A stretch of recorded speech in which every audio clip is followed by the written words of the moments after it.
Okay guys, आज जो हम क्वेश्चन पेपर सॉल्व करेंगे वो है सीडीपी। ठीक है, ये लेवल 1 का क्वेश्चन पेपर है जो क्वेश्चन आपका 2023 में हुआ था। ये डी सीरीज़ है। ठीक है, तो क्वेश्चन स्टार्ट करते हैं। लेव वाइगोत्स्की के अनुसार क्या चीज़ है जो बच्चों की संकल्पनात्मक योग्यताओं के विकास में महत्वपूर्ण भूमिका निभाता है? As per Lev Vygotsky, which plays a significant role in the development of conceptual abilities among children. ठीक है, मैंने बताया था जो लेव वाइगोत्स्की का नाम जहाँ आएगा वहाँ सबका सामाजिक संज्ञानात्मक विकास आएगा। ठीक है, स्टैंडर्ड करिकुलम नहीं, मूर्त पुरस्कार नहीं, इन्होंने मूर्त पुरस्कार को लेके कोई भी बात नहीं कही थी। पीयर कोलैबोरेशन बिल्कुल सही बात है। सामाजिक अलगाव, जबकि इन्होंने कहा था कि बच्चा समाज में रहकर ही ज़्यादा ज्ञान की प्राप्ति करता है। ठीक है, इसका जो करेक्ट आंसर होगा दैट इज़ ऑप्शन नंबर 3। मैंने बताया था MQ मोर नॉलेजेबल अदर। ठीक है, मान लीजिए कोई बच्चा A है, अगर इससे इंटेलिजेंट बच्चा B है तो ये बच्चा इसके साथ रह करके ज़्यादा ज्ञान की प्राप्ति कर सकता है। नेक्स्ट क्वेश्चन है, 4 वर्ष की अपर्णा कहती है कि एक बटन जिंदा है क्योंकि यह उसकी शर्ट को एक साथ बांधने में मदद करता है। जीन पियाजे के अनुसार उसकी सोच की विशेषता है। जीन पियाजे ने एक वर्ड दिया था जिसे हम बोलते हैं एनिमेनिज्म थिंकिंग। ठीक है, जो जीववादी चिंतन होता है उसके अनुसार बच्चा नॉन लिविंग चीज़ें जो होती है ना उनको भी लिविंग सोचता है। जैसे बच्चा जब ज़मीन पे गिर जाता है तो मम्मियाँ ज़मीन को मारती है तो बहुत खुश होता है। क्यों? क्योंकि उसको लगता है ज़मीन जिंदा है। तो इसका जो करेक्ट आंसर होगा दैट इज़ ऑप्शन नंबर 3। सेंट्रेशन होता है जहाँ बच्चा खुद को सबसे ज़्यादा प्रायोरिटी देता है। उसको ऐसा लगता है कि जो कुछ भी हो रहा है वो उसके चारों इर्द गिर्द हो रहा है। नेक्स्ट क्वेश्चन है, लेव वाइगोत्स्की के सिद्धांत के अनुसार आंतरिक वाक यानी कि इंटरनल जो स्पीच होती है वो बच्चों के लिए अपनी सोच को नियंत्रित करने का एक तरीका है, बच्चों के लिए काल्पनिक दोस्त के साथ संप्रेषण करने का एक तरीका है, संज्ञानात्मक इमेच्योरिटी है और विकासात्मक देरी का संकेत है। लेव वाइगोत्स्की ने कहा था कि कुछ बच्चे जो होते हैं जब भी वो खिलौने विलौने टूट जाते हैं तो आपने देखा होगा कुछ बच्चे खुद से बात करते हैं। तो वो जो इंटरनल स्पीच होती है, इनर स्पीच होती है, वो बच्चा अपनी सोच जो होता है उसको कंट्रोल करने के लिए खुद से बात करता है। ठीक है, काल्पनिक दोस्त के साथ संप्रेषण का एक तरीका नहीं, ऐसा नहीं है। संज्ञानात्मक अपरिपक्वता नहीं, विकासात्मक देरी नहीं, बल्कि बच्चा जैसे मान लीजिए कोई टॉय टूट गया, अब वो उसके पार्ट्स को जोड़ रहा है तो वो धीरे धीरे खुद से बात करेगा, ये आएगा ये आएगा ये आएगा, तो उसमें वो अपनी थिंकिंग को कंट्रोल करता है। So the option 1 is correct answer. Next है, हार्वर्ड गार्डनर के अनुसार एक दर्शन शास्त्री के पास किस प्रकार की बुद्धि होती है और जो मूर्तिकार होता है उसके पास किस प्रकार की बुद्धि की मात्रा अधिक होती है। बेसिकली इसमें पूछा है कि जो फिलोसफर होते हैं, ठीक है, उनके पास कौन सी बुद्धि होती है और जो मूर्तिकार होते हैं उनके पास कौन सी बुद्धि होती है। ठीक है, इसका जो करेक्ट आंसर होगा, जो फिलोसफर होते हैं वो क्या करते हैं, दूसरे को रीड करने की कोशिश करते हैं। आपके मन में क्या विचार चल रहा है, जैसे साइकोलॉजिस्ट होते हैं तो वो क्या करते हैं, एक जो पेशेंट होता है उसको रीड करते हैं। ठीक है, तो उसमें इंट्रापर्सनल बुद्धि होती है। याद रखिएगा, जो इंटरपर्सनल बुद्धि होती है ना, जो दर्शन शास्त्री होते हैं ना, वो क्या करते हैं कि खुद के अंदर जो भी अपने विचार होते हैं उनको वो व्यक्त करने की कोशिश करते हैं। ठीक है, तो उस केस में इसमें जो बुद्धि होती है that is called your intrapersonal. जब खुद के बारे में खुद को ही रीड किया जाता है तो वो इंट्रापर्सनल होता है, और अगर इंटरपर्सनल आ जाए तो वो जो आपके दूसरे बंदे को जब आप रीड करते हैं और उसके मन में क्या विचार चल रहा है उसको जानने की जब कोशिश करते हैं तो वो इंटरपर्सनल होता है। और जो मूर्तिकार होता है उसके पास जो बुद्धि होती है उसे हम बोलते हैं दिक् स्थान यानी कि स्पेटियल इंटेलिजेंस। तो इसका जो करेक्ट आंसर होगा that is option number 4। Next question है क्वेश्चन नंबर 5। निम्नलिखित में से कौन सा विफलता के लिए आंतरिक आरोपण का एक उदाहरण है? मैं परीक्षा में फेल हो गया क्योंकि मेरा दोस्त मेरा ध्यान भटका रहे थे। आंतरिक आरोपण होता है जिसमें आप इंटरनली किसी दूसरे के, इंटरनल जो होता है वो ब्लेमिंग करते हैं। ठीक है, मतलब आप किसी दूसरे पे ब्लेम ना करके आप खुद में ही ये जानने की कोशिश करते हैं कि मैं मेरी वजह से ही कुछ हुआ होगा जिसकी वजह से पास नहीं हो पाया। और एक होता है बाहरी आरोपण जिसमें आप किसी दूसरे के ऊपर ब्लेम डाल देते हैं। जैसे मैं परीक्षा में फेल हो गया क्योंकि मेरा दोस्त मेरा ध्यान भटका रहे थे, नहीं, इसमें क्या है, बाहरी आरोपण है। ठीक है, वो दूसरे के ऊपर ब्लेम लगा रहा है। मुझे निम्न ग्रेड प्राप्त हुआ क्योंकि टीचर कठोर तरीके से आंकते हैं, नहीं, इसमें भी इसने बाहरी आरोपण लगाया है, टीचर के ऊपर ही ब्लेम कर दिया।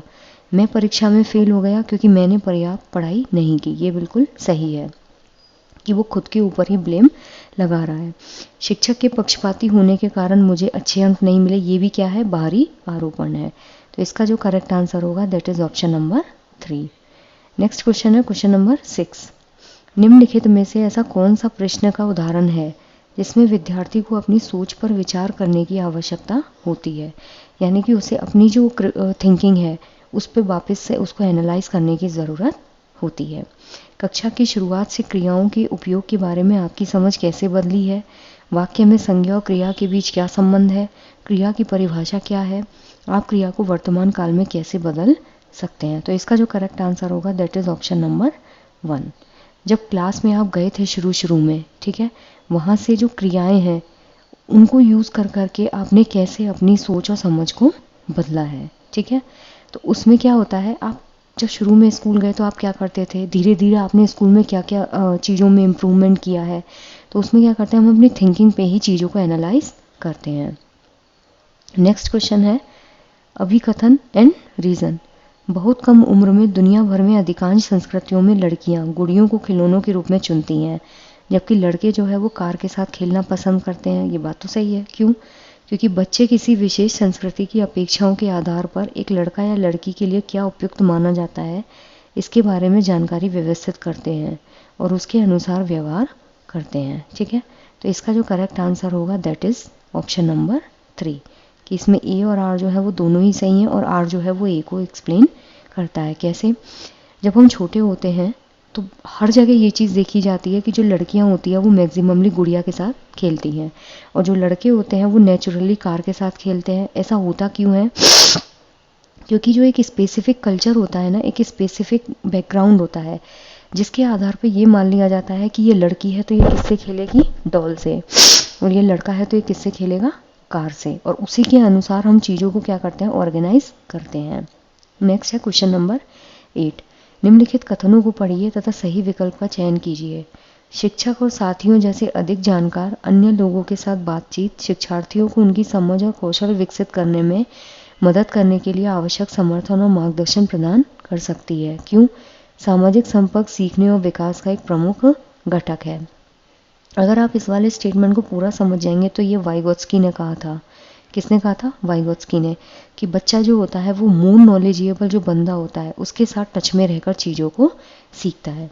तो इसका जो करेक्ट आंसर होगा दैट इज ऑप्शन नंबर 3 कि इसमें ए और आर दोनों ही सही हैं और आर जो है वो ए को डिफाइन कर रहा है। क्यों? जो टीचर होता है और जो आपके फ्रेंड्स होते हैं, ऐसे जो एम के होता है यानी कि अधिक जानकार अन्य, ऐसे लोगों के साथ जब आप इंटरेक्ट करते हैं तो बच्चे जो होते हैं वो अपनी सोच को भी इम्प्रूव करते हैं और धीरे धीरे उनकी स्किल्स भी डेवलप होने लगती हैं, ठीक है। क्यों? क्योंकि जैसे जैसे आप लोगों के टच में आते हैं तो जो आप नई नई चीज़ें सीखते हैं, आप नए नए स्किल्स पे अपना काम करना शुरू कर देते हैं। नेक्स्ट क्वेश्चन है लेव वाइगोत्स्की के अनुसार भाषा विकास संज्ञानात्मक विकास को सुगम बनाता है। सामाजिक कारक भाषा विकास को प्रभावित करते हैं परंतु संज्ञानात्मक विकास को नहीं। संज्ञानात्मक विकास भाषा विकास को सुगम बनाता है। भाषा विकास और संज्ञानात्मक विकास एक दूसरे से स्वतंत्र रूप से विकसित होते हैं। इसका जो करेक्ट आंसर होगा दैट इज ऑप्शन नंबर 1। जो लेव वाइगोत्स्की हैं उन्होंने बोला था कि जो भाषा होती है उसका विकास किसी भी बच्चे में पहले होता है और ये भाषा का विकास उस बच्चे के संज्ञानात्मक विकास को डेवलप करने में क्या करता है, मदद करता है।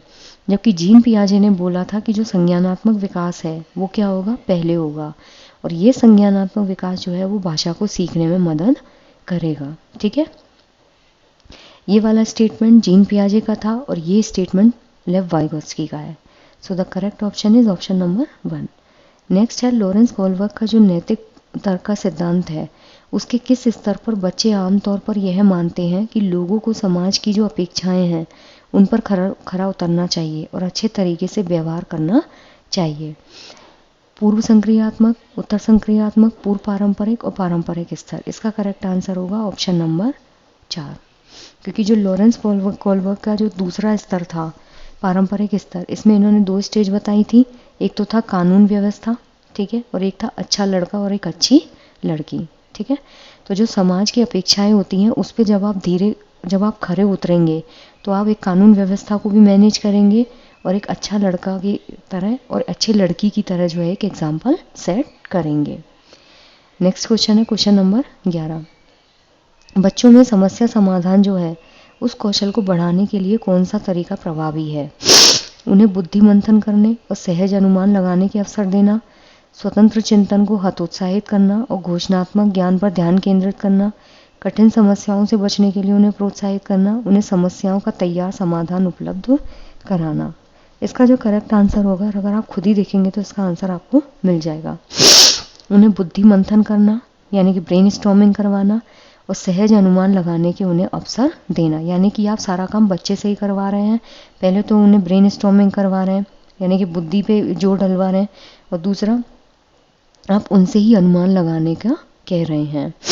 स्वतंत्र चिंतन को ही जब आप हतोत्साहित कर देंगे तो बच्चा बताएगा कैसे? कठिन समस्याओं से उनको बचाना नहीं, जब बच्चा करके सीखेगा ही नहीं तो क्या आएगा उसे? समस्याओं का तैयार समाधान नहीं, उनको रटाना नहीं है। So the option 1 is correct answer. Next है अनुभवात्मक अधिगम किस पर बल देता है? जो एक्सपीरियंशियल लर्निंग होती है वो किस चीज़ पर बल देती है? एक प्रक्रिया की बजाय अधिगम को एक उत्पाद के रूप में देखने पर, बच्चों के अधिगम पर शिक्षक का कंट्रोल, सीखने में पुनर्वलन, आलोचनात्मक प्रतिबिंबन के महत्व पर। तो इसका जो करेक्ट आंसर होगा दैट इज ऑप्शन नंबर 4। क्यों होगा? सीखने में पुनर्वलन जो होता है वो कभी भी एक्सपीरियंशियल लर्निंग नहीं है। जब टीचर ही कंट्रोल करेगा तो लर्नर क्या होगा? पैसिव हो जाएगा। अधिगम कभी भी एक प्रोडक्ट नहीं होता है, अधिगम जो होता है वो हमेशा एक प्रोसेस होती है। So the correct answer is option number 4। Next है क्वेश्चन नंबर 13। निम्नलिखित कथनों को पढ़िए और सही विकल्प का चयन कीजिए।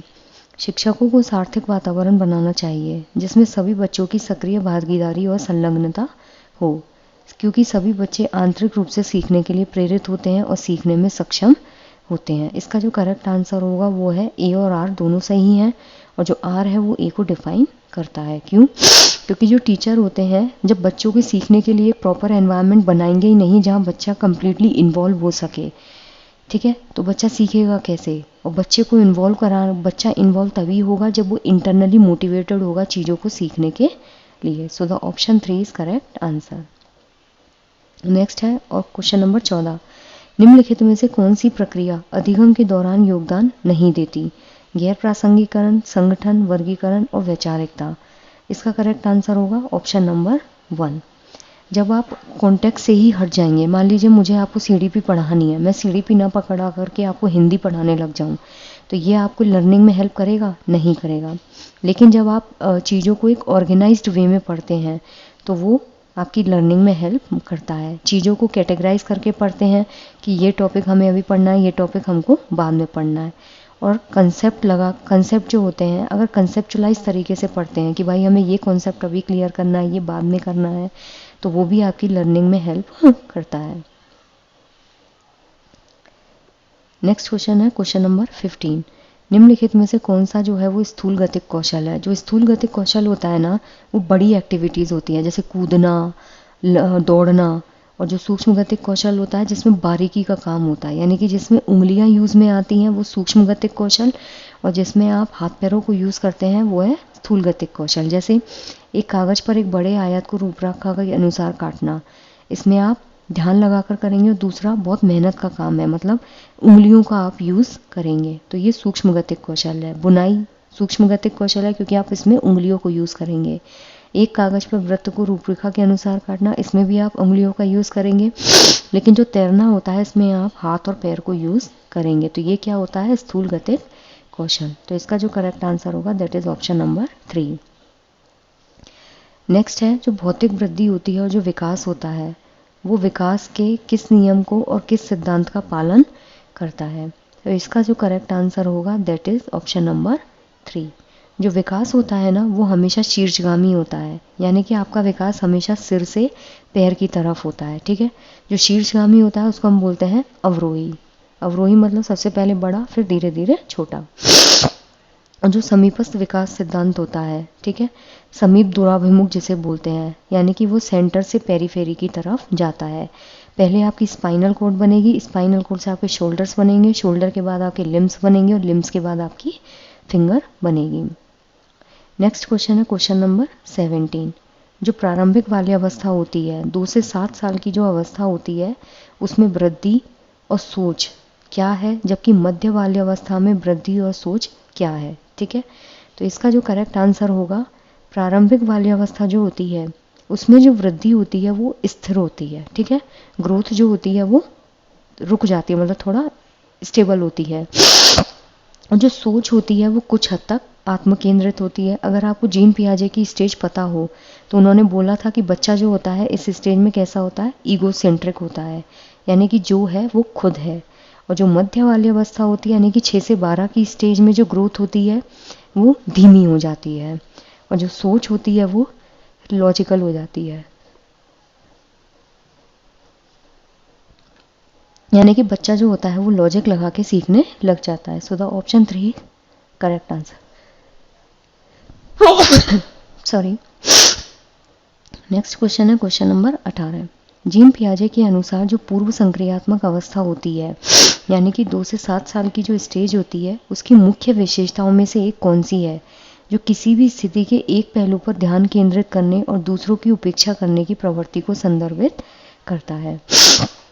इसका आंसर तो अब आपको खुद ही पता होगा, दैट इज़ योर सेंट्रेशन, यानी कि जो ईगो सेंट्रिसिज्म होता है, जहाँ पर बच्चा सिर्फ खुद को प्रायोरिटी देता है। उसको लगता है कि अगर धरती भी घूम रही है तो सिर्फ उसकी वजह से घूम रही है, अगर दुनिया में कुछ भी हो रहा है तो वो सिर्फ उसकी वजह से हो रहा है। तो इसमें क्या होता है, एक पहलू पर ध्यान केंद्रित किया जाता है जो कि वो खुद है, और दूसरों को वो क्या करता है, इग्नोर कर देता है। So the option 3 is correct answer.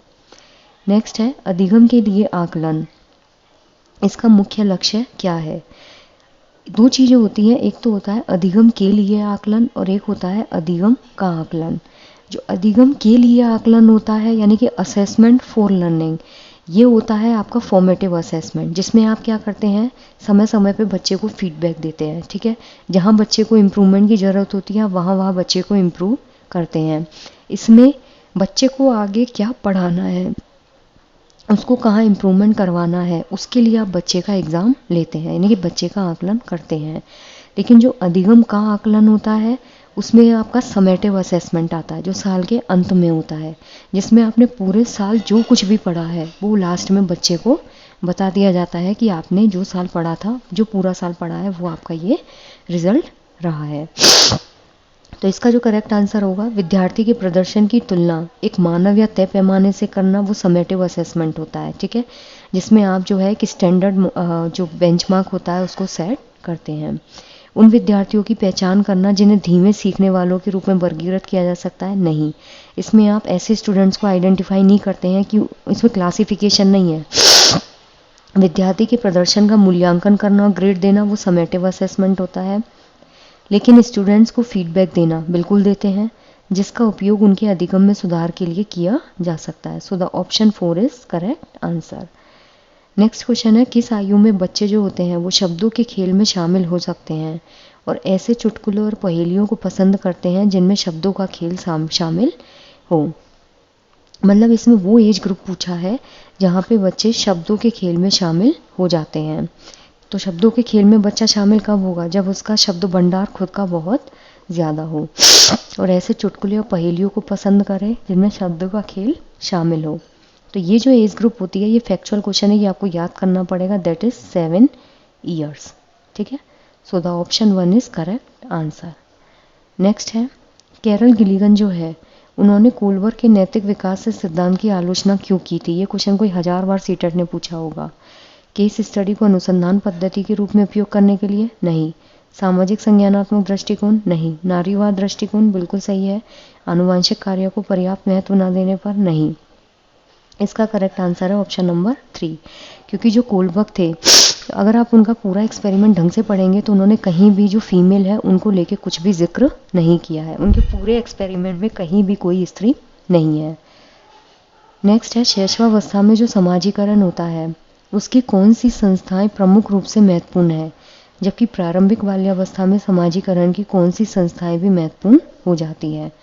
जो शैशवावस्था होता है, 0 से 6 साल का जो एज ग्रुप होता है, उसमें समाजीकरण, उसकी कौन सी संस्थाएं मेन रूप से इन्वॉल्व होती हैं। तो जो प्राथमिक संस्थाएं होती हैं, प्राथमिक संस्थाओं में कौन आता है? आपके फ्रेंड्स आते हैं, आपकी फैमिली आती है, आपके नेबर्स आते हैं, ठीक है। जबकि जो प्रारंभिक बाल्यावस्था होती है उसमें समाजीकरण की कौन सी संस्था महत्वपूर्ण होती है? तो इसका जो करेक्ट आंसर होगा दैट इज माध्यमिक। प्राथमिक में आपके माँ बाप आते हैं, माध्यमिक में आपके जितने भी पड़ोसी होते हैं, फ्रेंड्स होते हैं, आपका कोई दूसरा बंदा है जिसके साथ आप बात करना अच्छा लगता है, कोई प्रोफेसर है, तो ये सब आपका माध्यमिक होता है। So the option 3 is correct answer. शैशवावस्था होती है 0 से 6, इसमें समाज की प्राथमिक संस्था इंपॉर्टेंट होती है, लेकिन प्रारंभिक बाल्यावस्था में आपकी समाज की माध्यमिक जो संस्थाएं हैं वो भी महत्वपूर्ण हो जाती हैं। नेक्स्ट है डिस्ग्राफिया। ग्राफिया मीन्स लिखना, डिस मीन्स प्रॉब्लम। जब लिखने में कोई चीज़ की दिक्कत आती है तो उसे हम बोलते हैं डिस्ग्राफिया। एक मनोवैज्ञानिक विकार जिसकी विशेषता ध्यान का अभाव और आवेगशील व्यवहार है? नहीं। एक भाषण विकार जिसकी विशेषता हकलाना और उच्चारण में त्रुटियां हैं? नहीं। एक गतियुक्त विकार जिसकी विशेषता स्थूल पेशीयवादिता है? या फिर एक तंत्रिकीय विकार जिसकी विशेषता अक्षर और आकारों को बनाने में कठिनाई है? तो इसका जो ऑप्शन 4 है वो बिल्कुल करेक्ट आंसर होगा। ये एक न्यूरोलॉजिकल डिसऑर्डर होता है जिसमें बच्चा अक्षर और आकार जो है उनको बनाने में प्रॉब्लम फेस करता है। नेक्स्ट है क्वेश्चन नंबर 24। जो प्रतिभावान बच्चे होते हैं उनको शिक्षित करने का उपागम जो उन्हें असामान्य रूप से तीव्र गति से पाठ्यचर्या के माध्यम से आगे बढ़ाता है उसे हम क्या कहते हैं? जो प्रतिभावान बच्चे होते हैं ना, वो बच्चे वो होते हैं जो बहुत ज़्यादा इंटेलिजेंट होते हैं, जिनको चैलेंजेस बहुत पसंद होते हैं। तो उनको अगर आपको टीचिंग करवानी है तो असामान्य रूप से तीव्र गति से पाठ्यचर्या के माध्यम से जो चीज़ आगे बढ़ेगी उसे हम क्या बोलते हैं? इसका करेक्ट आंसर होगा गति वर्धन, यानी कि एक्सीलरेशन।